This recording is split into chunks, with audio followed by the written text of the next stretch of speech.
bienvenidos a DEUCES WILD, motherfuckers! Yeah. Oh my God, what is your problem? Dude, here's the deal. What's going on? I watched DeMar Hamlin and Von Miller do their interview last night for the Buffalo Bills after the Monday Night Football game without a shirt. And so I thought to myself, I mean, fuck, if they could go on ESPN and do an interview in a press conference without a shirt, dude, we could do DEUCES WILD without shirts. Without shirts on. Very nicely done. All right. Hey, Thrill, I'm going to spare everybody my nipples, and I'm actually going to pull this bad boy out for tonight. And you see the Oakland across the front. This is the 50th anniversary jersey. Did they get the lettering right in the background? No, this lettering right here is legit. All right, cool. Okay. Cool. But no, the one I got when I went to the stadium the other day, the new one's certainly not legit. But here we are, Thrill. It is the final series starting tonight for the Oakland A's at the Coliseum. And I just got to imagine that you had some pretty good memories there through the years playing with the Giants, no? Yeah. I mean, had some great memories there. I played there before the freaking Love Boat was out there in center field. It was just stands out there, and then, needless to say, they got the Love Boat and played in that thing. But always had a lot of fun with the season ticket holders that sat either behind the on-deck circle or sat behind the dugout. There was a good group of them in there. They'd rag you, they'd give you a little rough time, but they were cool people. So, I mean, I enjoyed playing at the Coliseum. I had a lot of fun doing it. So, and look at TC is in the house. What's up, Trey? Doing all right. How about you, Miss Byrnesy? Hey, I think Oakland Alameda County Coliseum was better without Mount Davis. Yeah. Yeah. Is that what you called it, Mount Davis? Yeah, that's what they called it when the Raiders were there. Oh, nice. Yeah. All right. And speaking of Oakland and the last homestand, tomorrow's gonna be my last ever shift with the Winn-Dixie. That is correct. And the store I work in is a mile from the house, and and they're closing down, and Aldi purchased Winn-Dixie, and so I'm gonna be out of a job for maybe a little while. But so Trey's store Winn-Dixie got bought out by a German company by the name of Aldi, and so they basically canned everybody. So Trey's last day of work is tomorrow. Yeah, and you can see I'm wearing the Winn-Dixie shirt right here. Look at you, you're representing. Yep. Man. So then he's gonna get a new job. Probably go down the street to maybe Albertsons or somewhere like that. Yeah, but one of the things Trey, I think we should branch out a little bit, dude. Yeah. I feel like the world's out there for your taking, man. Hey, you stay in your freaking lane, Jack. All right? Well, I think we need to get freaking TC a job at No Filter. Oh, that would be great. That'd be great. Right? Him and Luca would be your stat analytic guys. It's exactly what we need. Hey, while Trey is sitting here, he had actually brought up to me, as did a few other people, that how about CJ Abrams with the Washington Nationals? Here, I'm going to go on a gambling excursion. I'm going to stay out till 8 in the morning, get caught in the hotel lobby by my general manager. And, the old general manager, he gives him the heave-ho. He options him to West Palm Beach, Florida. Oh, and by the way, West Palm Beach, Florida, all right? Calm down. West Palm Beach, Florida is their A-ball affiliate, and they're done playing for the year. So that means basically that C.J. Abrams got booted and went home. Yeah, Mike Rizzo just said, get the fuck out of here. Hey, look, I love Mike Rizzo. I think Mike Rizzo is awesome. He set a precedent. He goes, hey, look, this is our all-star. He wants to be a piece of shit. We're going to treat him like a piece of shit, and we're going to set a precedence for all the rest of the young guys. We expect you to hold the Washington Nationals a little bit higher than your gambling there at the casino, which sets us up perfect for Bet Online, our number one gambling destination. Go to Bet Online for all the latest news, scores, odds, predictions, live lines, anything you need. Football, basketball, baseball, college football, firing right now. It's all there for you. But wait, there's more, because you can go to one of the 150 slot games to quote unquote unwind after the day is done. If you want to play poker, if you want to play blackjack, it's all there for you. Bet Online. The game starts here. Get in on the mega contest action as well. And by the way, if you want to try the promo code BLEAV, capital BLEAV, go ahead and try it. I'm not sure if the shit still works or not, but it's supposed to give you half off your first deposit, something like that. So check it out at Bet Online. The game starts at Deuces Wild. Yeah, and hey, you came on here tonight for everybody in the chat room. Everybody knows it, but because they saw it, you were talking about football, and leads me to a friend of ours. Matter of fact, from kind of this area of the country, Brett Favre, diagnosed with Parkinson's today. He came out and pretty much made it official. So good luck, Brett, with that, man. Been a friend for a while.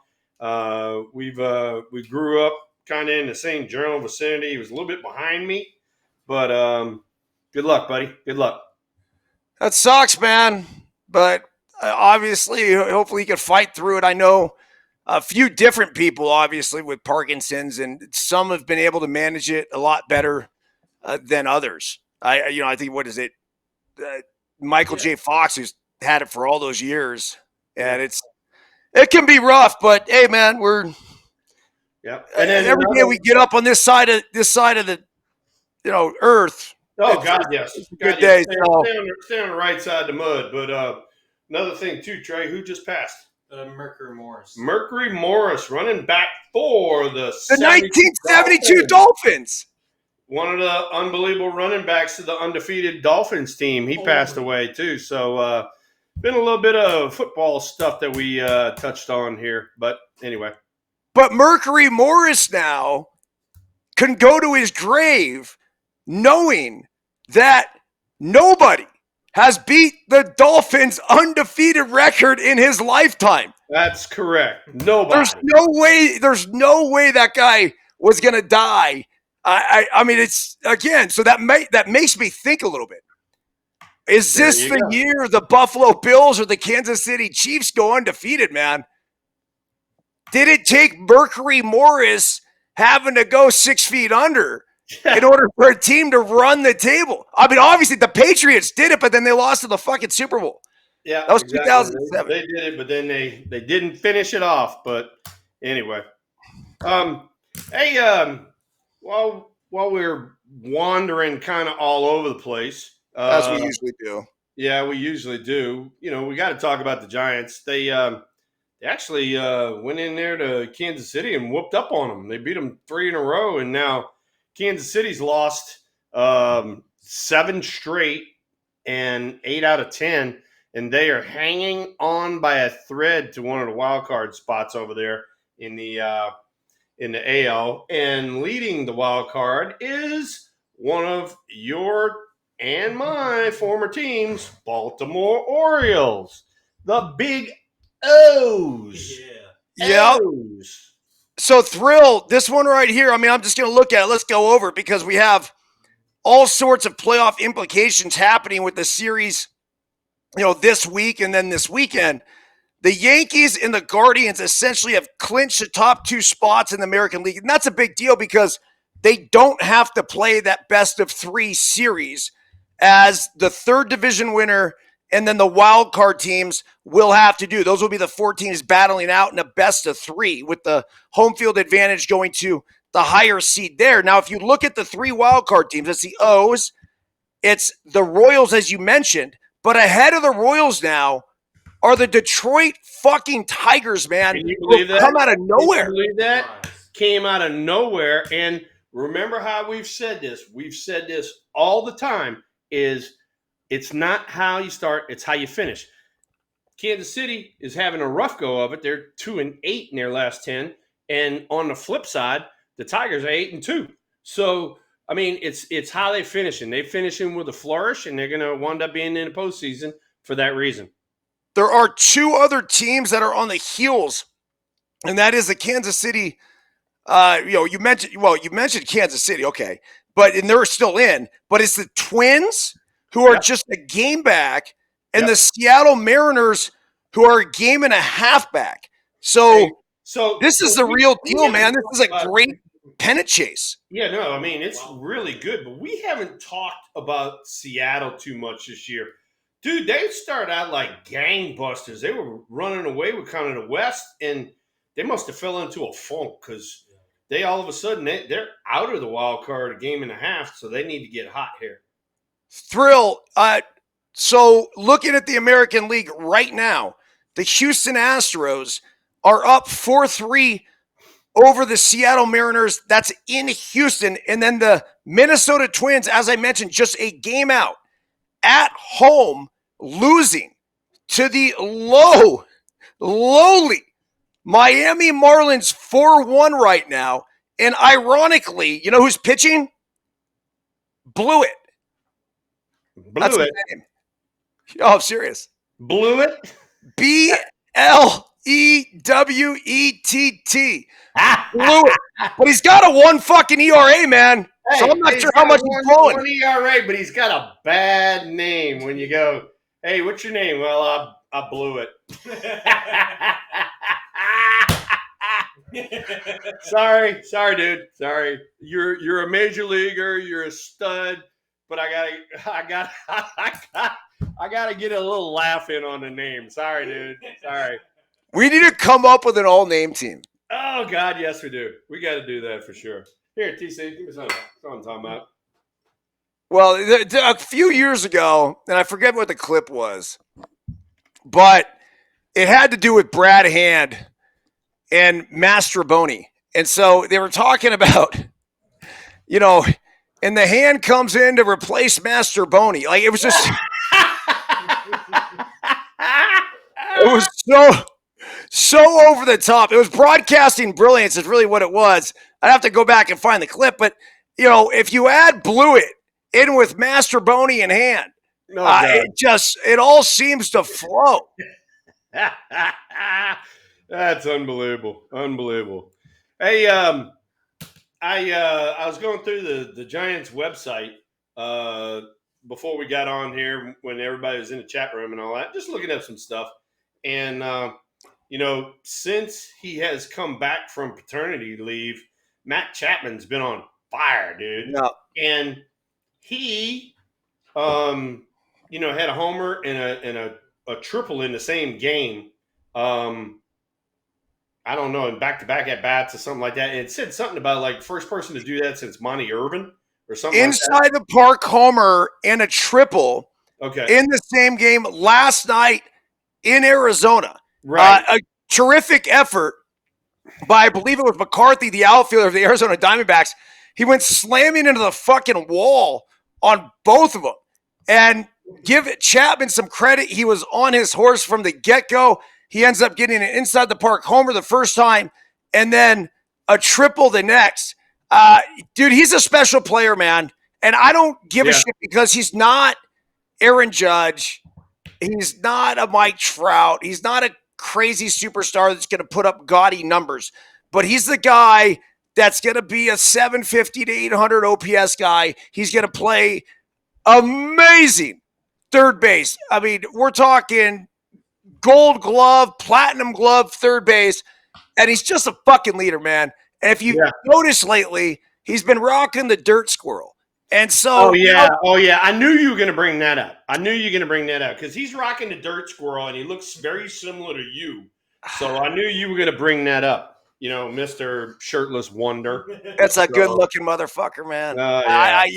Chappie, now that he's a dad, too, he's got the dad strength. He actually came back after the paternity leave, and he hit 2 homers. Yeah, he did.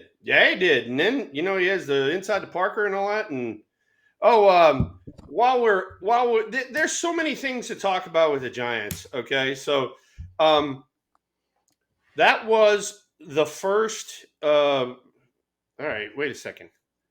He had something about it was the first triple since Denard Span in 2017. So I don't know what the hell that was. No, inside Parker. Oh, is that what it was? And that's what it was. Trey, nice job. Give me some. Yeah. It tightens me up. So, Denard Span, there's a name out the past for the Giants. 2017 was the last inside the Parker for a Giant since Denard Span. Interesting. Thrill. When you think about all the pennant races that are happening right now, and by the way, the Los Angeles Dodgers and San Diego Padres going at it tonight. This is, I think, the biggest series of the year. The Padres, actually, as a matter of fact, if you look at the standings, they're only, I believe, 3 out of the division. So there is a chance that the San Diego Padres, if they could go into Dodger Stadium and somehow figure out a way to sweep Los Angeles, that would put them atop the National League West and put them in prime position to win the fucking division. Now, are the odds long for that to happen? Of course. But at the same time, I'm not going to put anything past Mike Schilt's crew. That dude has done a terrific job managing the Padres this season, taking over for Bob Melvin. And this is as excited I am about a series, an individual series, as I've been all year. Yeah. No, I mean, this is what, baseball used to be, which was going down into the last week of the season, playing in your division against division foes to win your division or upset them, let somebody else win the division, whatever it might be. And so to see the Padres and Dodgers going head to head right now, especially with the Padres playing well, they're 8-2 in their last 10. It's good for baseball. I mean, it's good for, Dodgers been winning the last few years, but now the Padres are coming on and their fan base is getting a little hang of it too. So, Thrill, take me back to 1993 and what I would like to call one of the best pennant races of all time. It's certainly in San Francisco Giants history. It was you guys and the Braves. 103 wins is what 103 wins. 103 wins and go home. How about that one for you? And then the Braves wound up having to play, 6 out of their last 9 against Colorado, who they never lost to them. They beat them all 18 times that year. And, we were like, can you just help us out one time? Just win one game. But anyway, and then we were on the flip side of things, we're in LA playing a 4-game set. We got to win all 4 games. We won the first 3, and then we had old Solomon Torres take the mound on the last game against Kevin Gross. And all I know is when Dusty Baker told me to go out to the mound and talk to Torres after he had given up 5 or whatever it was, I went out there and, dude, he couldn't even breathe. He was like, like that. And I'm like, dude, welcome to the big leagues. All right. Welcome to the big leagues. And I can't believe that we had you throw the fucking biggest game of the year on the last day of the season. And you're out here and can't even fucking breathe. You got to be shitting me. Did you guys have other options? Not really. Not really. Because, I mean, if we did win that game in LA, we had to have a 1-game playoff against the Braves the next day in San Francisco. So we had to save somebody. Um, yeah, but you can't really save anybody if you don't fucking Yeah, get I it. know. Right? But, Like you just hey, empty look, it. If I remember correctly, because I was at the Dutch Goose watching it. yeah, but Like here's the it thing. went quick, Here's the dude. thing. Like You those can runs. say whatever you want to say. You can say whatever you want to say. We were freaking on fire the whole year, and then we had an absolutely horseshit August.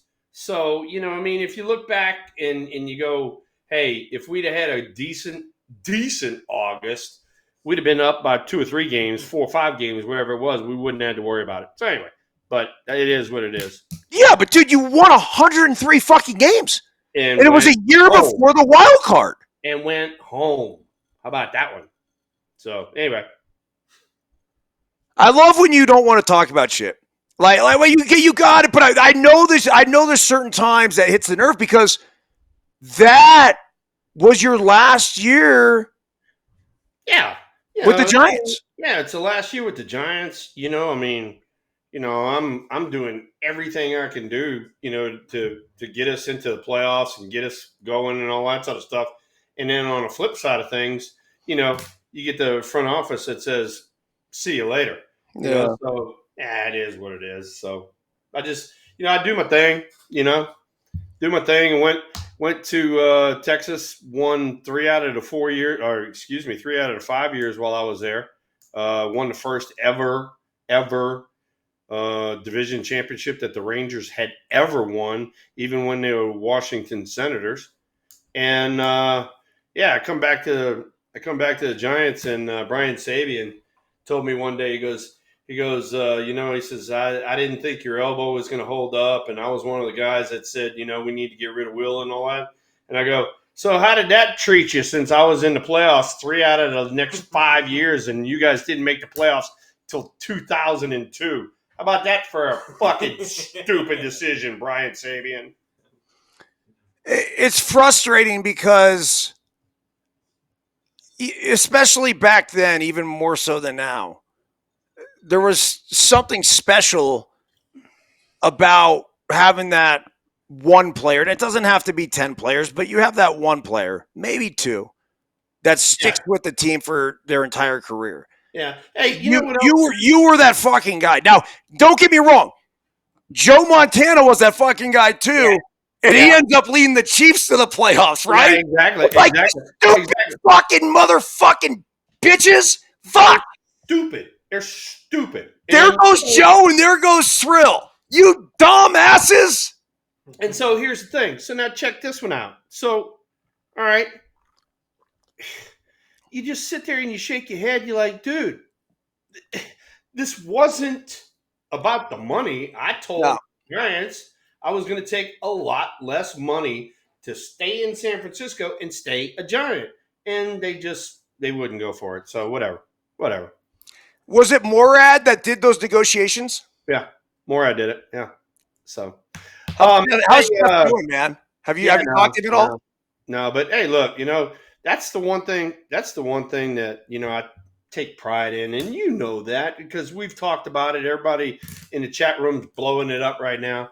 Is just the fact that, look, baseball is a very individual game when you're doing your thing, but you're doing it within a team framework, right? And you want to win as a team. And everywhere I went, I did that. Every freaking where I went.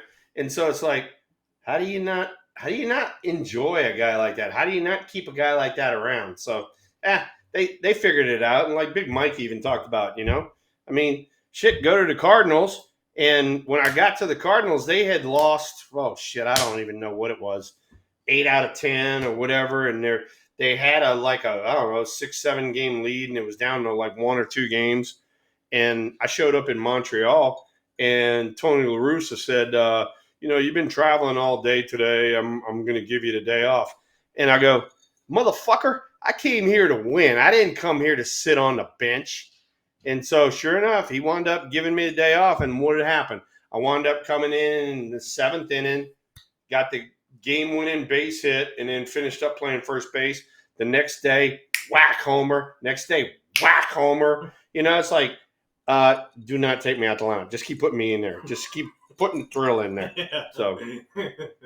So your first at bat for the Cardinals was a game-winning base hit. Base hit. Double off the wall. I got it on my phone. I can show it to you. Your stats were next level. Next day, a guy throws a piece of shit backdoor slider. I took him out the other way. Then we go to St. Louis, and I get a standing ovation. When I come up to the plate, I'm like, oh, yeah. And okay, finally, I got to tip my cap. Everybody sits back down.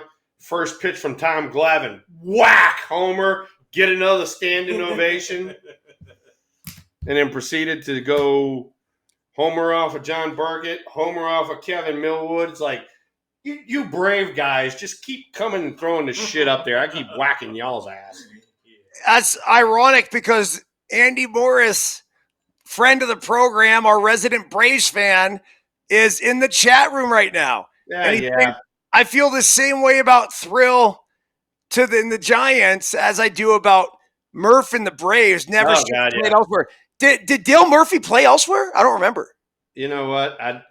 Did he try? Yeah, he played in Philadelphia and Colorado. Oh, Philadelphia and Colorado. Nice job, Trey. Way to come up with some stuff for us, baby.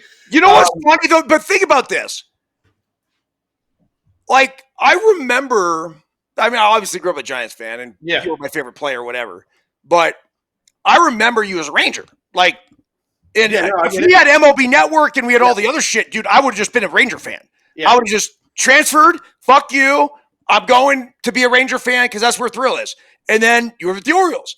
I remember you as an Oriole. And then you made such a splash in your short time with St. Louis. I remember you as a Cardinal. So now, all due respect to Dale Murphy, I just remember Dale Murphy as a Brave. If you told me Dale Murphy played for another fucking team, I'd be like, no, not a chance. No, exactly. Because, those guys are synonymous with that team. I'm glad Trey knew that because, and you and I have talked about this. Oh, and Stephen Luker, very good job. That is a name out of the past that nobody knows. Anthony Telford, another Bay Area boy. He took a freaking 3-2 fastball off the wall in right center for the game-winning double. Nice job there, Luker. But Dale Murphy, good Lord, you and I talked about it. And Andy Moe, I don't know if you've ever met him or anything, but I'm talking about the nicest guy in the world, first off. And then second off, he always had the baggy uniforms. And you're like, man, because I didn't wear mine too tight, But then when you stood next to Dale Murphy, you're like, oh, Jesus Christ, he is a large human. That is a big man. He's 6'4", 6'5", and he's freaking that wide. He's all of bigger than Hunter Pence, by far. Interesting.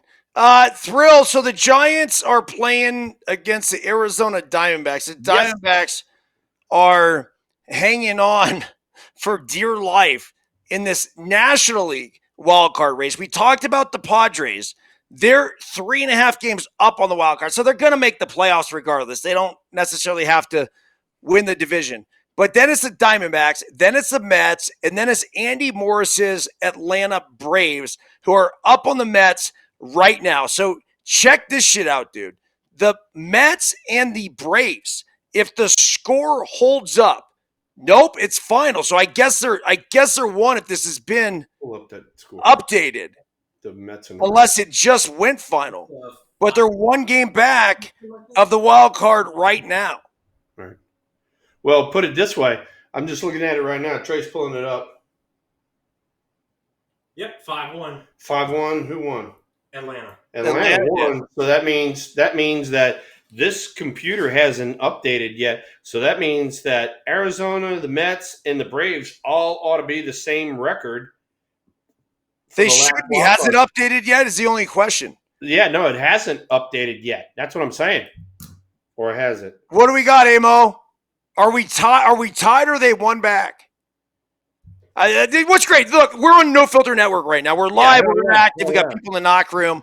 It's way too early for that shit. All right, so Andy said it is updated. One back. For the Braves and one back, but it's still the fact that if the Giants beat the Diamondbacks tonight, then they'll be tied with the Braves for the last wild card spot. So, dude, this is what this freaking last week of the season should be. Is this stuff right here? Yeah.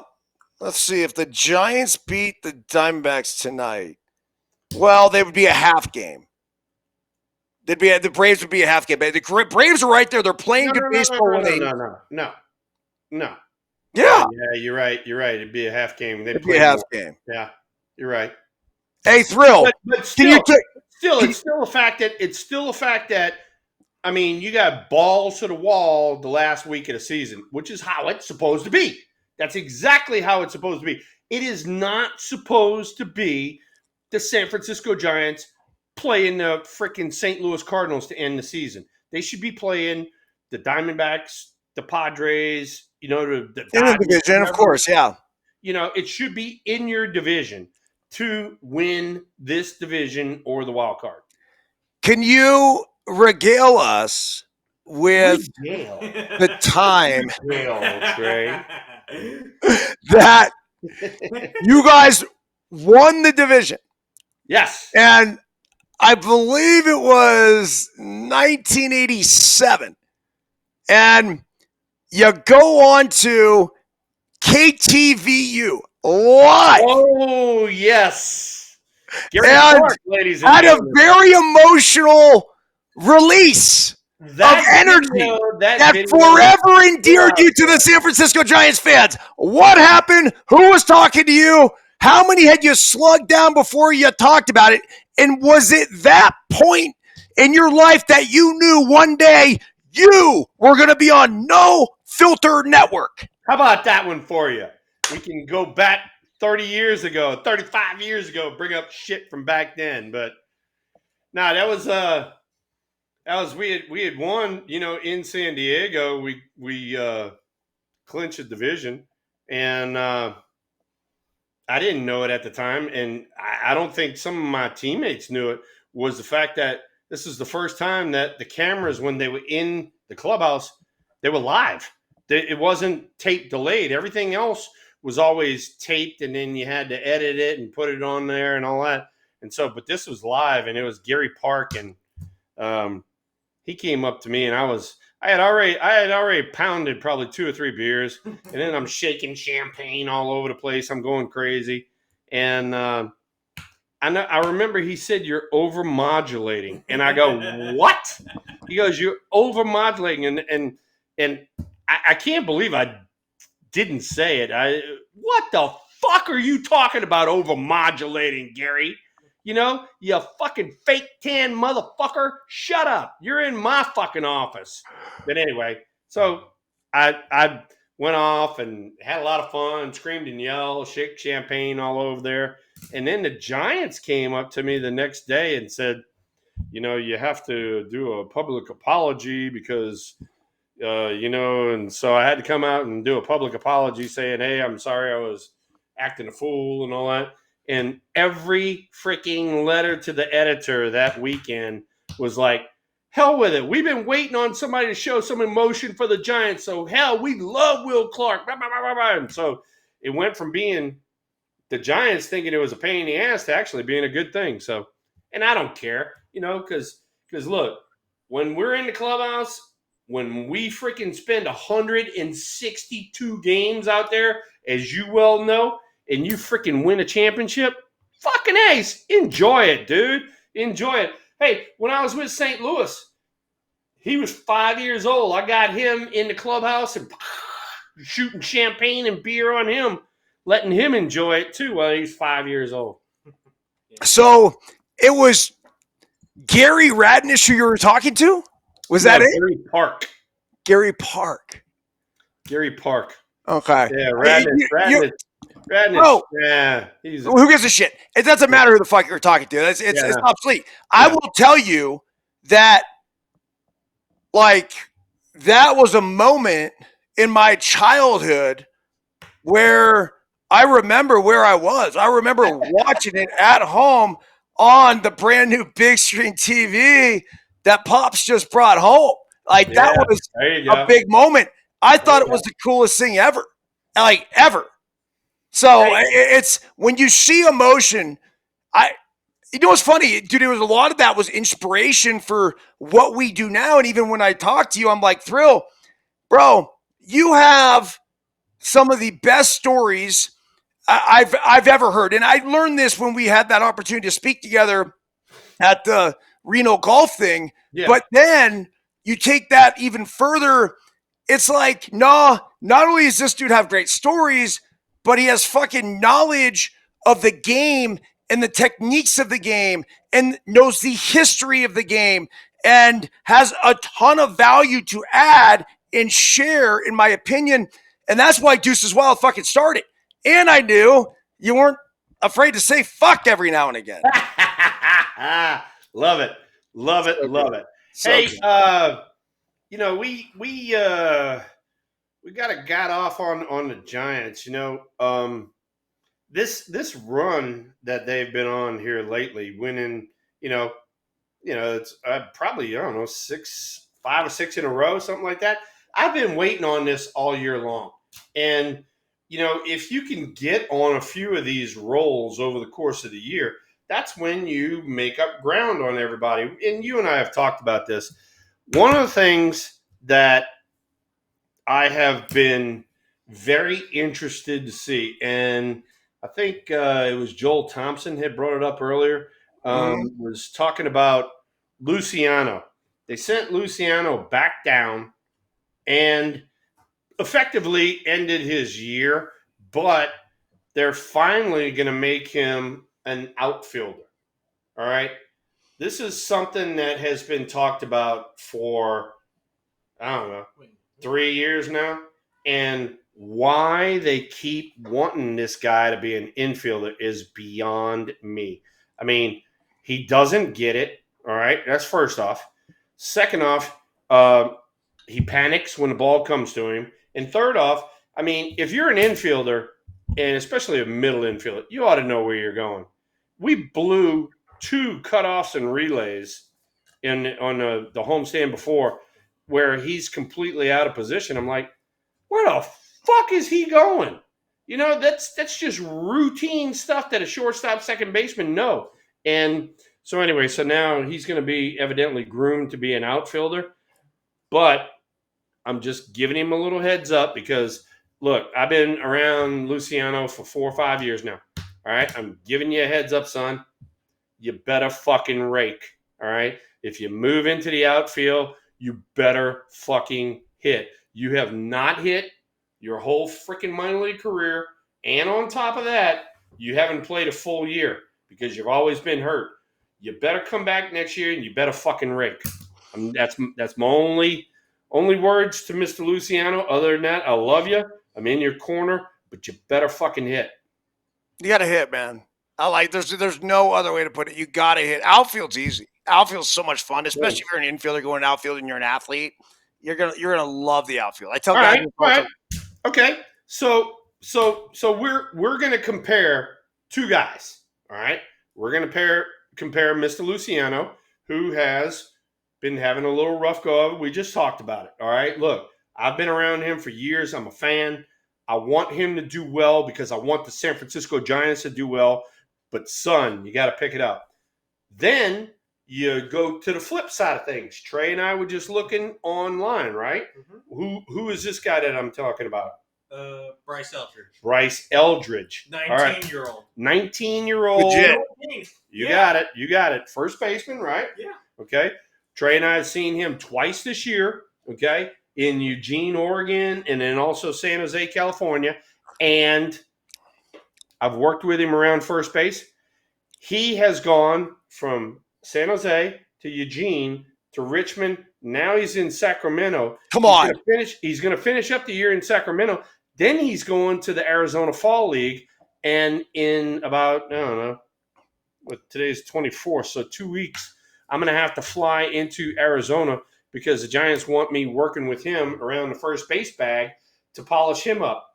he is in the running for the top 3 minor league hitters of the year. He wound up having, throughout all of that, San Jose, Eugene, Richmond, and Sacramento. He's hit 289 with 23 jacks and 90 RBIs in his first full minor league season, and he's a 19-year-old. That's crazy. I'm really, really excited to see this guy. I almost want to piggyback you, dude. Go out there. I'll help the Giants outfielders, man. Bryce Eldridge, like, this guy's the fucking truth, man. Exactly. When you come and hit as a 19-year-old straight out of high school, holy shit. Hell yeah. I do think, Thrill, and I'm the real quick question. The one benefit of these top prospects, right? These guys that are so young and get drafted out of high school and everything else, the one benefit of playing top national level baseball, youth baseball stuff, is that they do, by the time they're, let's call it 14, 15 years old, they're facing fucking 90, man. Like, it's real. Yeah, and not to say the guys that are facing 90 actually make it, but the hitters are the ones that really have the chance to see that on a semi-regular basis, and then it prepares them for what they're going to see in pro ball. Exactly. But here's my point that I'm making, okay? Look how fast Bryce Eldridge moved through the minor leagues, all right? Look how fast Will Clark moved through the minor leagues. Look how fast Dylan Cruz moved through the minor leagues, another national guy. When you hit and you freaking rake, they move you, right? So all of you people out there, especially you ball players that might be paying attention, pay attention, god damn it. If you fucking hit, you fucking move, and you make it to the next level. You make it 2 more levels, whatever it might be, all right?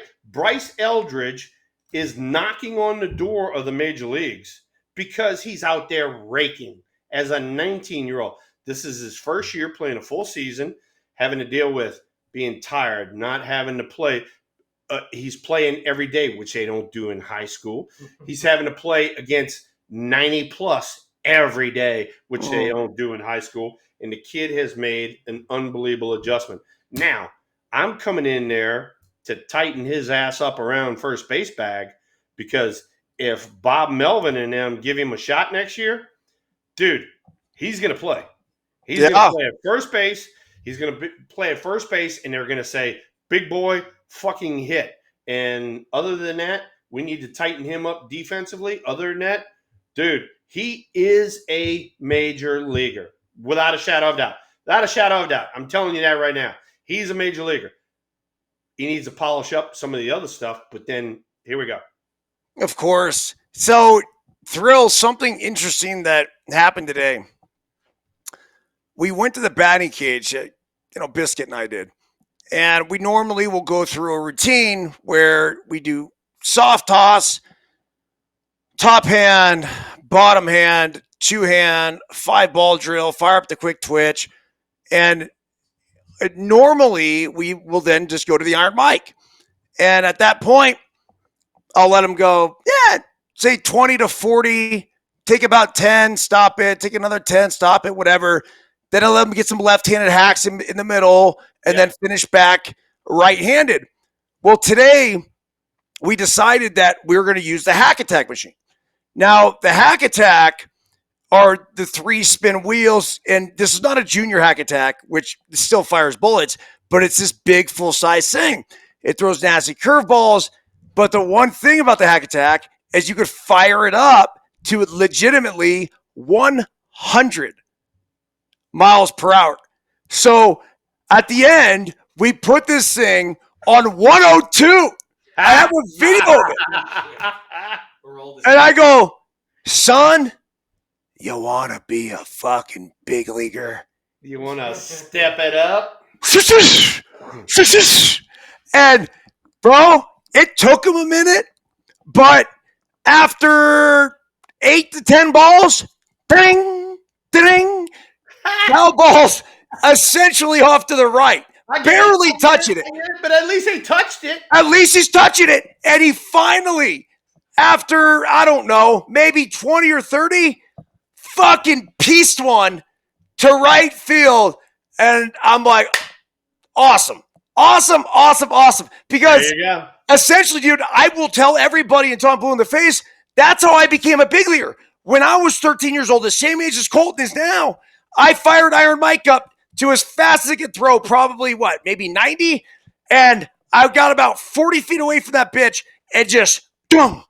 And it started off with a bunch of swing and misses and eventually just barrels right back at the big blue machine. So if you want to do it, you got to face it, right? So when you look at the Bryce Eldridges of the world who are 18, 19 years old now, killing it in pro ball, dude's been facing it. The dude has been preparing for this moment, and here it is. It's going to be fun to watch him. Hey, he's gonna be fun to watch, and hopefully we get a chance to watch him for a very long time in a Giants uniform and bring us some championships. Dude, we're underway in Arizona already. We're top of the second, 1-0. I just cranked on the computer. Trey and I looked at it. Patrick Bailey went deep, right center, and so Giants are up 1-0, top of the second. Hey, I've been paying attention in the chat room here, just watching all the shit going on as usual, and they even brought up Sean Jaley about, because Eldridge is 6'7" and Jaley's 6'11". Did you get a chance to see the freaking Giants dress everybody up as Willy Wonka and Chocolate Factory for the? I only know this because this year. You sent me the picture, dude. Tell me about it, dude. So Jaley was evidently Willy Wonka, being 6'11", and everybody else is out there. And that was the first thing Josh told me. Josh is like, what the shit? He goes, how many freaking rookies they got? And I started thinking about it, and I go, you know what? I don't know if they dressed anybody up last year because they had this shit show going on, with the front office and all that. I said, so they probably had, because, Jaley had time last year. Heliot Ramos had time last year. There's a bunch of others. Ryan Walker had time last year. But they dressed everybody up. How many people were in that video, Trey? Wait, what video? The Willy Wonka video. You remember? I don't remember. It was a boatload of them. In fact, I don't think I've seen it. You hadn't seen it? Well, no. we'll show it to you. All right.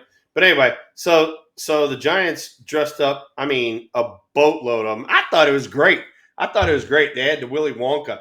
And I know that our old team, believe it or not, the Orioles, they dressed up a few dudes. I know they dressed up Holiday and Henderson and somebody else. And they did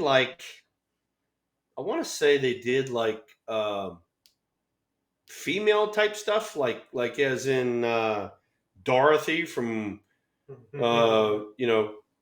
in Toto and all that sort of shit.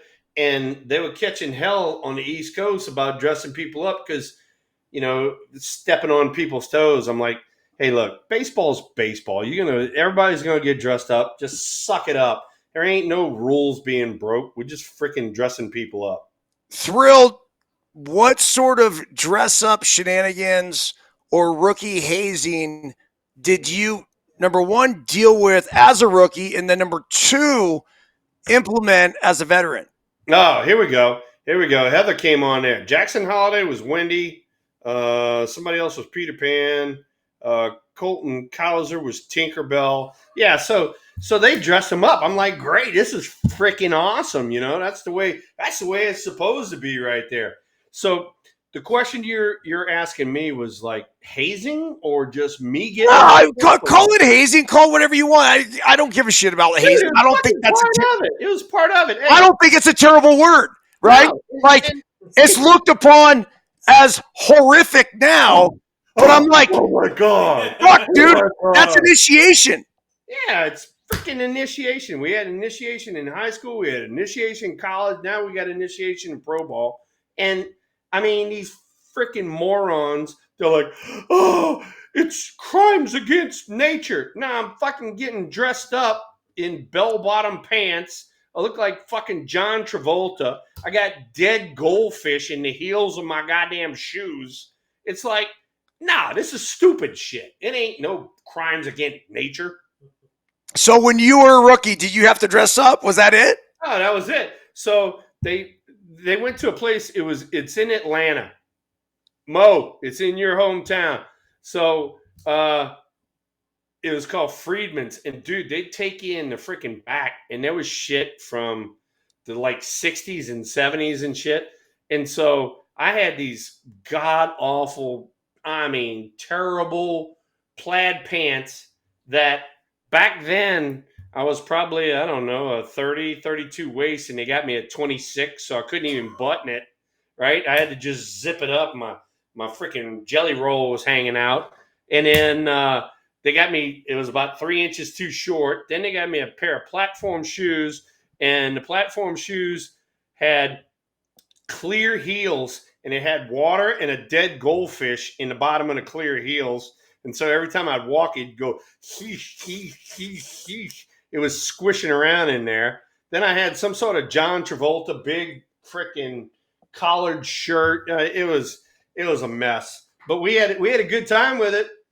I laughed and giggled, walked through the middle of the freaking airport, and everybody's looking at me. I'm like, I'm styling, bitches. I'm styling, you know? Dude. Have fun with it, man. It's fun. Of course. So now what about when you were a veteran? How much of a participant were you when it came to dressing up the rookies? Or beyond that, like some of the rookie hazing where it's at least like, let's draw rookie chores. Number one, you got to get the fucking beer for the bus. You know that. By far. Right? You get the beer for the bus without a shadow of a doubt. All right. But then second off, you know, hey, look, this has went on since freaking Babe Ruth. All right. You're doing it too. If Babe Ruth can do it, you're fucking doing it, moron. And so we were in Texas. We had this one guy, Julio Santana, and he would not get dressed up. And I'm like, Julio, you got to get dressed up. I'm not getting dressed up. I go, dude, you just don't get it. I said, if you don't get dressed up, I said, I'm going to make sure that you're not here tomorrow. And he like looks at me. I go like, you will not be in the major leagues. You will be back in the minor leagues. I said, if you do not do this, I said, that's how much control I have. And he like, oh, man, yeah. So he wound up getting dressed up, came on there. All right, no problem. He freaking wound up being part of the team for a little while. Okay, I dress up. I mean, that's a simple way to fucking put it. So, Thrill, I got a good, fun little story for you. So, I get called up to the big leagues in 2000. And it was like August 22nd, actually. And then that year I was with the team, through September. Went to the playoffs. We played the Yankees that year. I was not on the playoff roster, but on this reserve roster, whatever. It was all that. Had to dress up, do the whole rookie thing. How did you get dressed up? I just like, dude, like women, right? Like, yeah, I remember wearing a short skirt. Here's the outfit. You got to fucking put it on, whatever. And then you're like, okay, here we go. Man, put a smile on my face. Okay, here we go. There you go. So the next year is 2001. Now, this was a little different. I went up and down 4 different times. When I was there, I actually had some pretty decent success. I was on the playoff roster. But technically I was still rookie. So it's dress up day number 2. No problem. Put up, I think I was a cheerleader that year, right? Where I don't even fucking remember. It doesn't matter. So then 2002 comes along. Not my rookie year. But there I am, still considered one of the younger guys on the team. Go through the whole season, like dress up day comes. And for whatever reason, Billy Koch, and I actually like Billy, but all 3 years in the big leagues of Billy Koch decided that I was going to be the guy that was going to dress up. I don't know if he just like fucking me or whatever. So we went back and forth. I think he was kind of joking around about it all year. And then the day came to dress up, and there was actually shit in my locker. I walked it right back over to Billy Koch, who was in charge of all the dress upping and costume everything. I go, yo, motherfucker, hey, funny shit, cool. I ain't fucking dressing up. I like once, yeah, no problem. Twice, hey, put a smile on my face, did it the second time. Third year, fuck you. Well, Billy one night on the bus had a couple too many early and some back and forth, and it literally took one last fuck you, motherfucker! I swear to you, fucking say another fucking word about dressing up, I'll fucking rip their fucking head off, you fucking bitch! Yeah. Then he never mentioned dressing up again. Amazing, ain't that? All you got to do is just go psycho on him. That's it. That's all it took. All right. John, I think I leaped over like 3 seats to get to him, too. Hey, the point was made, and I love it. I love it. Oh, it was made. All right, so, I'm not a big, huge fan of talking about, our competition and all that sort of shit. But, dude, I gotta give freaking props where props are. So, I just handed it to Trey. All right. Our man, gambling Shohei, he does a fucking 50-50, and the game that he does the 50-50 is a fucking game for the ages. So Trey, fire away. Tell him what he did. Okay, since the RBI became official in 1920, only one MLB player has had, over the course of his entire career, Hey, throw, put him a little closer to the microphone so we can get this. There you go. This is all great information. Yeah, no, all right, so go ahead. Okay, since the RBI became official in 1920, only one MLB player has had, over the course of his entire career, same game or not, a game with 10 plus RBIs, a game with 6 plus hits, a game with 5 plus extra base hits, a game with 3 plus homers, a game with 2 plus stolen bases. That one player is Shohei Ohtani. He did all of that in one game. One game. Can you freaking believe it? Dude, first off, all right, 50-50. All right, hey, I gotta tip the cap to you, my brother. I mean, play with Barry. I played with some guys that were freaking studs, but 50-50, and the game you decided to go 50-50, you went 6 for 6 with 5 extra base hits, 3 homers, 10 RBIs. What the fuck, dude? Wow. Amazing. Wow. One of the greatest players we've ever seen, Thrill. Give him props, man. I'm not a Dodger dude. You know me, by far. But I am a baseball guy. And that right there, wow. Yeah. So Shohei Ohtani has put up one of the greatest seasons of all time. And the 50-50 thing, he's created a club of his own. He is that electric. He has power. He has speed, not to mention the fact that there is a small chance he actually comes back and pitches this season and could be closing games for the Dodgers. Like, we've never seen in our generation, in our lifetime, Thrill. Yeah, we have never seen anything like him. We just haven't. No, he's not going to pitch this year because they got him on a program. Maybe next year because he's going to have to ease on into everything. But dude, all right, a couple things here. Let's spend a minute on Shohei. All right. Number one, I've always said that if you're a position player, I think about this even with the youth teams, to let them play teams that I coach. what's the best way to put my offensive players in a position to succeed, say offensively? And what part of the game, if they are pitchers, and just all our kids are two ways, right? What part of the game is best to bring in like the dude? And immediately, like, it's like, dude, let's close him, right? Like, let's let him do his thing offensively all game, and then at the end of the game, bring him in on the fucking mound and let him go. With Shohei, because of the arm trouble and the history and everything else, I'm going to bring him back as a reliever. You know what? And I'm going to ride him out. I agree with you. I totally agree with you because because of the offensive numbers. We just talked about it. All right. You know that he's not going to miss an at bat. So he's going to be in the game the whole time. All right. And if you got a chance to nail down the game, instead of him being a starter, him being a reliever and airing it out for one inning at 97, 100, whatever the fuck he airs it out at, that would be a no-brainer.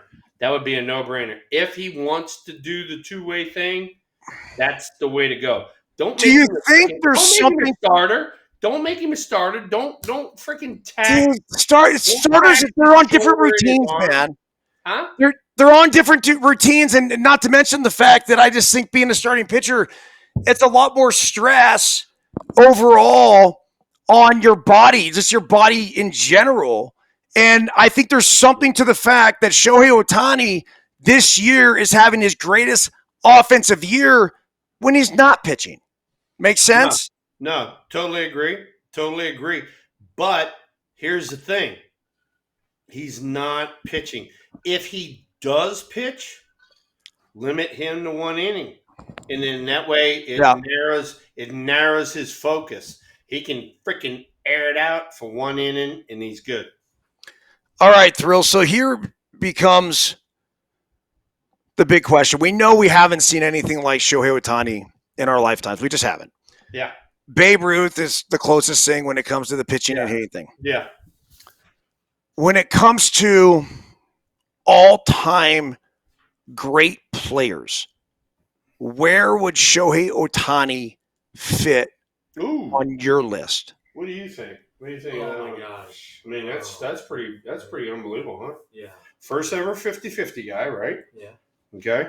So that's in a class by himself. Mm-hmm. So that puts you at the upper echelon, right? But you also have to look at the guys down the line. All right. I even brought this one up not too long ago to some people. All right. Ted Williams, the 2 years previous to his military service, was MVP in what was it, Triple Crown? What was it? I have no idea. All right. But then he does 4 years of military service. He comes back. He's Triple Crown and hits 400. I mean, good Lord. You want to talk about the next freaking level. What would have happened if he didn't have those 4 years of military service? So now that's just putting it in the context of Ted. Yeah, so there's Ted. Now, as far as like this generation right here, I mean, besides him and his former teammate Trout and Judge and Soto, those four guys, they lead the freaking pack of this generation. Okay, no, and I'm good with that. Now, when we talk about the all-time greatest players, I think there's a couple different ways to look at it, right? The one statistic that I'm still not completely sold on is the WAR statistic. I like to look at more than anything maybe an 8-year peak, because that makes you a generational player. You're there long enough for me to get a great grasp. Now, what you did when you first came up, what you did towards the end, a lot of that is, I think, needs to be accounted for and respected. That's longevity. Now, with the WAR statistic, you accumulate these wins above replacement based on different statistics. So currently, Shohei Ohtani is 471st all time in WAR at 42.9. Current active players ahead of him: Carlos Correa, Giancarlo Stanton, Jacob deGrom, Marcus Semien. The list then goes to Francisco Lindor, Andrew McCutchen, Bryce Harper, Jose Ramirez, Aaron Judge, Jose Altuve, Chris Sale, Nolan Arenado, Manny Machado. Hold on, there's more. Freddie Freeman, Paul Goldschmidt, Mookie Betts, Max Scherzer, Clayton Kershaw, Justin Verlander is at 80.4, Mike Trout at 86.2, which is the top of the list of current active players. The number one wins above replacement player of all time, Babe fucking Ruth, 182.6. He's then followed by two other guys, Walter Johnson and Cy Young, both pitchers. They're at 166 and 163. And then right behind them is one Barry Lamar Bonds at 162.8. So when it comes to all-time greatest players, it's cool that we're talking about Shohei Ohtani potentially being one of the greatest to ever play the game. But in order to statistically measure that, he's not even fucking close. Not even close. As a matter of fact, 50-50s are a really big deal. Congratulations, Shohei.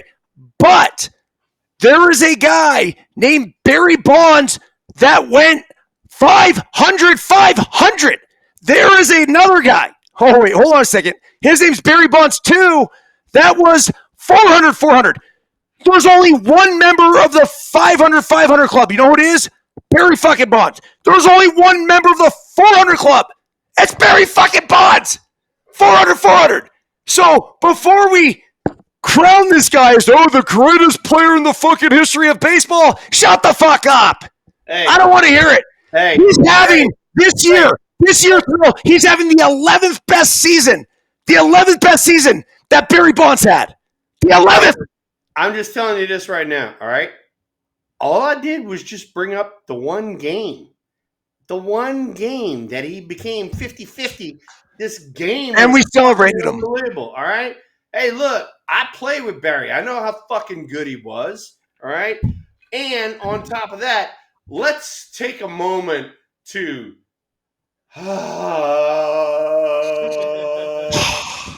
fucking Michael Conforto just hit a 3-run homer for the Giants. I haven't seen a fucking 3-run homer for the Giants this fucking year. And he fucking hit one just now. Yeah! 4-0 Gigantes in Arizona. Fuck. And by the way, what the hell ever happened to a 3-run homer? Oh my God. Thrill, the Giants were big underdogs tonight. They were like plus 185, and I'm looking at it going, why? You have Webb on the mound going up against an AZ team. I think, look, the gamblers a lot of times will look at it and be like, yo, this team needs to win, so they're going to go out there and win. They discredit the other team that is going to play their fucking asses off looking to disrupt. Like the Giants right now, all they're doing, they're playing the spoiler role. Yeah. It's great though, right? Yeah, because guess what? There's no pressure on them right now. Let's fucking play when there's some fucking pressure. Let's play when there's some fucking bright lights, and we need to win 6 out of 8 or whatever it might be. That's what makes the freaking big dogs. So Yeah. Anyway, but you and I have talked about it, all right? I mean, man, I hate to say it because I pull it up here and there, some of my old hitting videos, and it's like 2-run homer, 3-run homer, 2-run homer, 3-run homer, and you don't see that shit no more. And then now, Conforto hits the first 3-run homer that I have seen from a Giant. No shit, in 4 months, 3 months. I can't even tell you the last time a guy with a San Francisco Giant jersey hit a 3-run homer. And we just hit one tonight. Ta-da! Hey, so I watched Casey Schmidt. He hit a homer yesterday, his 6th of the season. What sort of role do you see for him going forward? Because he's not in the lineup tonight. I don't love seeing that. Like, I like to see a guy who has success the day before get a chance to run out there the next day. But what do you think about Casey Schmidt and his role with the Giants going forward? I like Casey. His problem, believe it or not, you're going to laugh at this one, but he came up through the minor league system as a third baseman. Well, you ain't going to beat out Matt Chapman. He's a Gold Glover. Casey Schmidt would have been a Gold Glover at third base. So now, because Matt Chapman's there and because Matt Chapman has signed an extension, Casey Schmidt's going to have to move to the middle. He's either going to have to be a shortstop, second baseman, and if you're going to do that, you better learn the position like in and out. And so for me personally, if I was Casey Schmidt, I would have freaking Brandon Crawford on speed dial and be like, hey, dude, what do I need to do in order to do this, do that, do this, do that? I think Casey, he's very talented, but he needs to come a ways with the bat too. So we'll see what happens. Wes here says make him an outfielder. Well, pretty soon we're going to have everybody be a fucking outfielder. We need somebody to play the fucking infield sooner or later. All right, Casey Schmidt can handle a glove, and he's got a real good arm. He has decent speed. He's got pretty decent lateral movement, so he could play. But you also need to know the ins and outs, the little shit, day to day. So, yeah, no doubt about it. So, Thrill, the Giants are 78-79. They've won 4 in a row. They're climbing back to 500. Yeah, they're trying to get to 500, make 500 a reality. Oakland A's, by the way, up 2-1 on Texas. The Dodgers up 1-0 in San Diego. Baltimore 5-3 over the Yankees. That's a final. So let's take a look at the standings now. Let me go to the standings. Here we go. In the division, there's still 5 back, so yeah, there's no chance there. But they've solidified for the most part their wild card spot, where they're 4 up. They're 3.5 up. They're 3.5 up with probably what is this? Probably 5 to play, 4 to play. So yeah, they're pretty solid. Orioles ought to just be in it. But here's the thing about the Orioles: they need to finish up strong, just like everybody else, because they had not been playing well. The Giants went in there and whooped up on them a little bit, and so they need to finish up strong to get into the postseason and play well in the postseason. Thrill. So Heather was on the chat tonight. I mean, I love this, an O's fan. She's talking about the fact that she has an orange tutu for the O's games. That's something we haven't brought up before on our podcast, is having a freaking tutu going to a game. No, hey, Thrill. The other thing is my wife is out of here. So he's Trey. Hey, thank you, Mr. Byrnes, for letting me on your show today. Trey, you could come on every show, dude. I love it. Nice it is knowledge, it is stats, it is opinions. Take that with you. Coming your direction. Bro, my wife is standing on the other side of the glass right here. I'm trying to wonder what she wants. Hello there, smell-o-vision lady. Yeah, she's now walking in. How can no come on? Oh, she says she's not going to come on camera. And how can we help you? We don't have our temptress. She says supper is ready. What is for supper? Oh God. traditional chicken and 7-minute egg ramen. Why does it only take 7 minutes? Traditional chicken. Why? It's traditional chicken. It's Otherwise known soft. as baked chicken? What does traditional chicken mean? It's traditional ramen that is chicken and egg.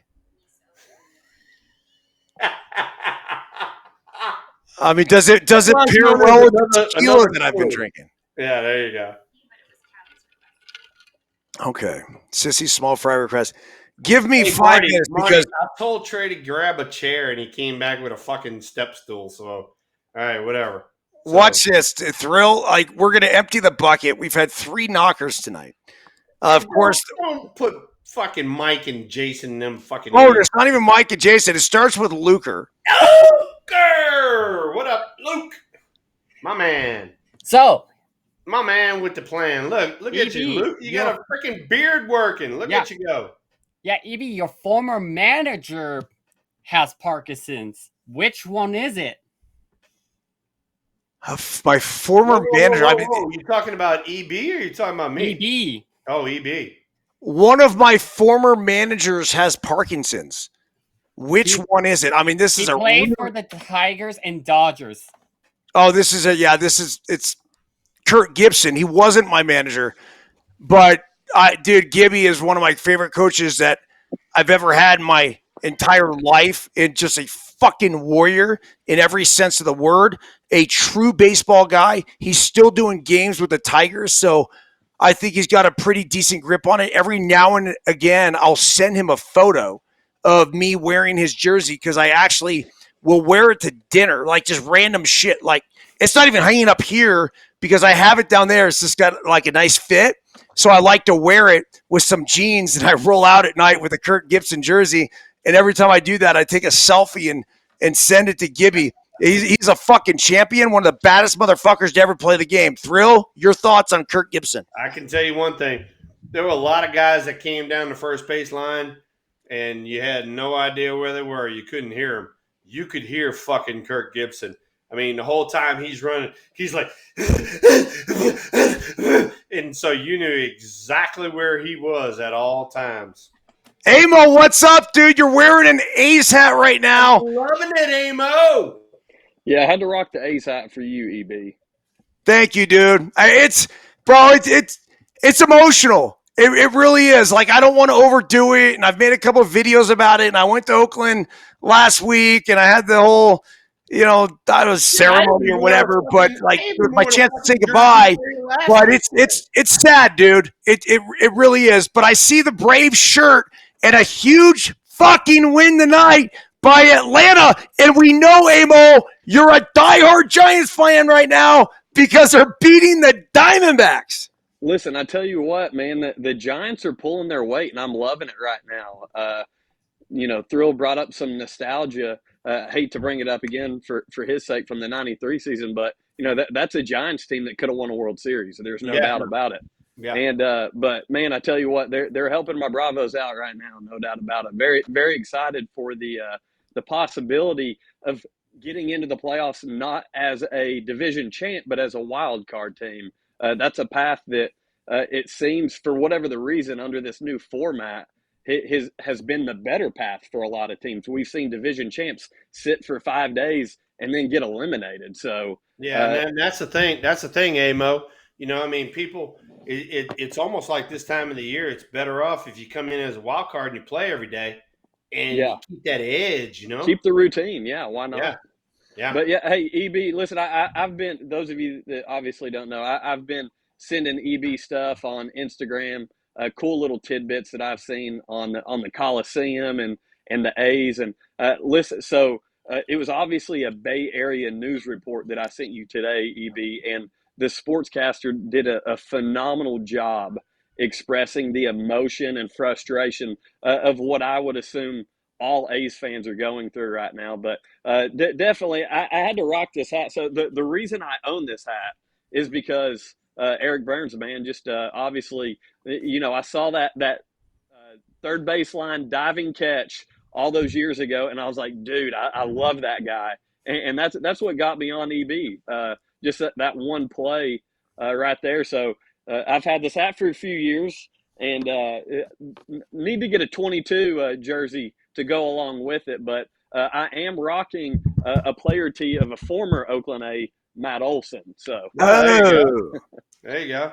he's been a nice addition out there, huh? I mean, not the he's, year he had last year, but still plugging away, doing his thing. Yeah, still potentially a 30 homer, 100 RBI guy. So that's On an definitely off year. Yeah, What- and What's that's wrong beneficial. with that? Nothing. Nothing. No, not at all. High Not at 20s, all. high 20s and 90+ RBIs. You think anybody in the fucking Giants would take that? You bet your ass. Absolutely. But man, I tell you what, this chase for this wild card's very entertaining. It's new. Obviously, this format, we're talking the '93 season. If you guys had a wild card, there's no telling what you could have done with it. We saw what the Florida Marlins over the years have done with it, and it's interesting. How do you guys feel specifically about having 3 wild card teams per league? Is that too much? No. I think you need to involve it. I think it's actually probably the right number. Yeah, Hey, okay. right? This isn't the fucking NBA. You can't have Yeah. the majority of the league make the playoffs, right? Yeah. There's 16 teams. But here you have, you have your 3 division winners, and then you have 3 others. I like it. I like it because you want to be above 500. You can't be putting in teams that aren't above 500. And so there's some teams above 500 who are going to be going home. I mean, the Red Sox even right now, they're 3.5 games out of the final wild card spot, just begging. They've won 4 in a row. They're doing everything they can, but they're 80-78, right? The Mariners 81-76, the Twins 81-75, and they're on the outside looking in. It's hard to win baseball games at the major league level. The Braves are 86-71. It's unthinkable that team might not make the fucking playoffs, dude. That's a good record. They're going to win. Most likely, when this week's done, they're going to win 90 fucking games and might be on the outside looking in. That's tough. So, hey, just got a score update here. I'm sure you guys are able to watch it live. Looks like Giants 7, Diamondback 0. Holy shit, Thrill. I hadn't looked. I was searching around. Let me see what we got. Giants getting me fired up over here. Did have the Triple Crown in 42 before he left for the military. Well, thank you, Luker, for that knowledge. Yeah. And one of the all-time greats. It happens in bunches. Brett Wisely hit a 3-run homer. So now I haven't seen a fucking 3-run homer in 4 months. We have 2 3-run homers in the span of 2 innings.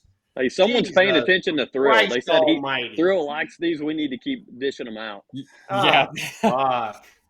Hey, guys, I got to go to dinner, but Amo, any final words for the Deuces Wild crowd here tonight?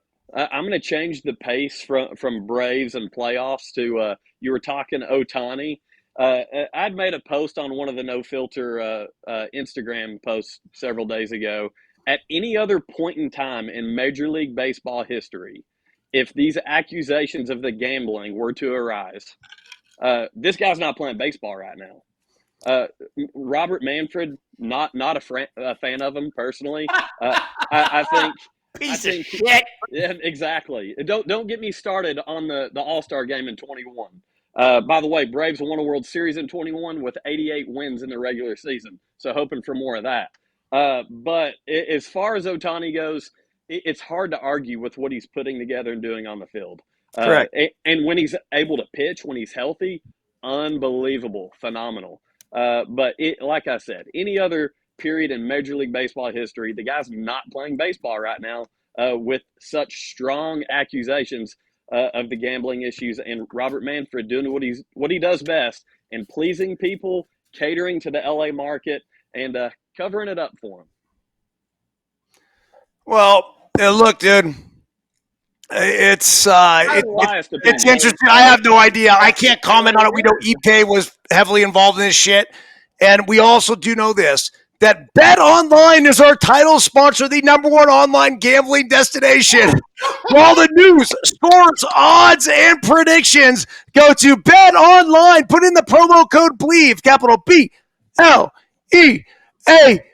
for 50% off your first deposit. Bet Online. The game starts here, motherfuckers. Hey, Perfect segue. Just come with fucking cash, Ohtani. Just fucking come with cash, motherfucker. Oh, thrill. I got to get to Louisiana, man. You fucking guys. You guys are great. Hey, Amo, one final thing for you, buddy. I really appreciate you joining tonight, but see ya! Luker, any final words? You better keep them short. Well, the Astros just clinched their division behind you for straight division title. Hey, so remember last year, Alex Bregman, after they had to chase down the Rangers to win the American League Western Division Championship, Bregman went on to say, people wondered what would happen if the Stros didn't win the AL West. And then he goes, well, I guess we'll never know. And now, once again, after the Astros were in the depths of the canyons in fucking June, figured out a way to pull it off and win the AL West. Bravo to Bregman. Bravo to the Astros. Bravo to Joey Espada, a former teammate of mine in Midland, Texas, who is now the skipper there. What a fantastic fucking comeback by the Stros. And there's that picture of the Giants dressed up as Willy Wonka. There you go. And that's from FP himself. Oh, because he travels with them. Yep. Santangelo. Hey, Luker, one more thing for you, buddy. Shit! Yeah, you gotta go, man. Battleborn Mike, it's funny because it says he's on here, and he's not. I knew he was wearing the Thrill shirt tonight, so I wanted to at least just see Santa Claus in the Thrill shirt, but, you know. Oh, fuck! That ain't no Thrill shirt. I can tell you that right now. Byrnes, right here. Look at this guy! It's Santa Claus! I'm not fucking proud of it, but I'm 57 fucking pounds lighter. And I pulled my EB. And guess what? I got something else for you guys. Oh, God. This is too good, man! Give me a second. Look at that. Bro. I mean, I've never seen Santa with his shirt off. I've always wondered what the fuck he would look like. And now we know, Thrill. Santa naked. Oh, here we go. You fucking piece of shit. You and your brother. I will take all the abuse. I had nothing to do with this. This is all Jason. That's but bullshit. I gave the thumbs up. Like, yep, that's the one.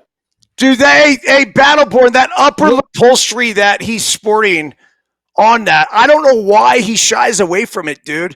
That is one of the greatest porn stashes of the 1980s, and he needs to fucking celebrate it just because he was moonlighting as a fucking hey, man, it's okay, bro. All right, here we go. Leslie Short, you need to pay attention to this. This is going to be my new picture on No Filter Network. You ready? This is the Thrill. The Thrill. What is that? Dude, that's back in the day. High school? That might be, I don't know, 13, 14, 12, somewhere around there. Look at that some bitch. Hey, full head of hair to this shit right here. How about that? How about the 3-piece suit that you were sporting? Oh, I rocked that bitch. And don't think I didn't freaking go to the prom with some sort of freaking light blue thing with the carnation thing down the middle. Oh, I rocked that shit too. Fuck yeah, you did, man. Oh yeah. I mean, dude, one last surprise here, and then I'm just hitting fucking end stream, whatever. But I can't believe, Battleborn, you came on without a shirt. Oh, you fucker. You're in trouble. The guy. There he is. That guy. There's my guy. You're in trouble, Jack. Too good, man. I hear Nicole laughing in the background. Don't think I didn't. Don't think I didn't. Remember that one night. Next trip in Reno, your ass is mine, Jack. Thrill, are you coming out to Reno? I am coming to Reno. When am I coming to Reno? Hopefully in January. Hopefully. Yeah. We got to see if I can make the Nevada Hopefully. Reno baseball banquet. Hey, speaking of that, Thrill, that's January 16th. I'm gonna try to make that one. I got another offer for you. I somewhat politely declined for you, but I'll bring it to you. I don't think you'll do it, but I'll bring it to you. I would. It's a whole nother subject. But for all of you, the three of you, Jason, Battleborn, Jason, can we give you a word or two here before we fucking knock you off? Go ahead. I just had to rock the shirt and I just wanted to see Will's face when we all had these shirts. Oh yeah. It was fucking well worth it. Thanks, Burnsy. Mike, I'll talk to you tomorrow. Will, see you, brother. Right back at you, Jason. You and Nicole, y'all have a good one. We will. Thanks, bud. Bye, Nicole. See you, Nicole. See ya. Battleborn. Yo, I left you on here as the last one because you came on with those man boobs, bro. That's. Dude, you know what? fucking rocking it. I love that. I used to be a fucking D cup. Now I'm like an A cup, dude. It's coming down. It's going down. Do you actually? Hey, I was gonna mention that from when I first met you and saw you and shit. Like that shit's getting tight, man. I mean, it's not a six pack yet, but you're getting there. No. It's a fucking. There's a six pack there, but there's a protective layer over it. Oh yeah. I keep that thing protected. But no, seriously, dude. No bullshit. 57 pounds down this year to date. Dude, you look great. This is what we do, Thrill. Right? Where we inspire fucking 57-pound weight losses, man. And then you come on here, you show the fucking man boobs, and we celebrate you. I couldn't have you fucking outdo me because I got better boobs than you. Oh, for sure. What a show. What a show. If you're listening on Apple, Spotify, wherever, give a 5-star review. Write a little something. We'd appreciate it. As far as for the live audience that joins our No Filter Network, thank you. Every Tuesday we do this. Tell a fucking friend. This is the greatest show in existence on any platform, any fucking where, as you guys know. And Thrill in Battleborn, all I'm looking at right now, I'm looking at the Santa Claus beard, and I'm staring at what now is looking like a caterpillar on Thrill's upper lip. That's so good. Thank you, Jason, for that. Oh my god, Mike, see ya. Wait till I hijack this site and freaking put my own freaking picture up there. No, dude, it's just all in love, man. We need to celebrate you. Hey, Thrill, any final words for tonight before I go downstairs and eat some proper ramen bullshit? There you go. Hey, this was a freaking great show. I mean, we had a few things that we wanted to talk about, but we kind of lined everything up and just fell into place. And god damn, that was fun, man. It's like 2-3 shows in a row. We fucking rocked it. That's what we do. Hey, look, next week we are playoff bound, so we ought to have a boatload of shit to talk about. So in the meantime, we'll get our shit straightened up. Check this out, Thrill. Next Tuesday, the 1st of October, we have 4 playoff games going on at once. So we'll be able to do some live alternative broadcast. Like tonight's just so hard because I'm like, I don't even know if I want to focus on just the Giants and the Diamondbacks. There's so many fucking games going on. Right. You have San Diego now up 2-1. The Giants up 8-0. 3-2, the White Sox, the most horrific team in the history of baseball, or at least since 1901, leading the Angels 3-2. And then over here, we have a kind of meaningless St. Louis 3-3 game with the Rockies. But next week, we'll have games firing when we're on and doing this. So I really look forward to getting some live analysis from you. Yeah, that'll be fun. And, shit. look, it's that time of the year where people ought to be fired up for their teams. Like Andy Moe and Yeah, I love Braves that. and people like that. I mean, everybody ought to be fired up for their teams. So ought to be a lot of fun. And dude, this was once again a great show. And it's getting to be. I mean, I hate to say it, but it's getting to be second nature where you and I are fucking like two peas in a pod, dude. It's like we rocking and rolling with this shit. That's how we roll, Thrill. Send my love to the fam. Tell Trey thanks for joining us tonight. He can come whenever the fuck he wants. Yeah, no, he wanted to get on there and tell y'all he's been fired. I love it. I love it. He's been like, fired. Don't worry, he'll have another job. He goes, Oakland's or A's are leaving Oakland, and my supermarket's freaking done.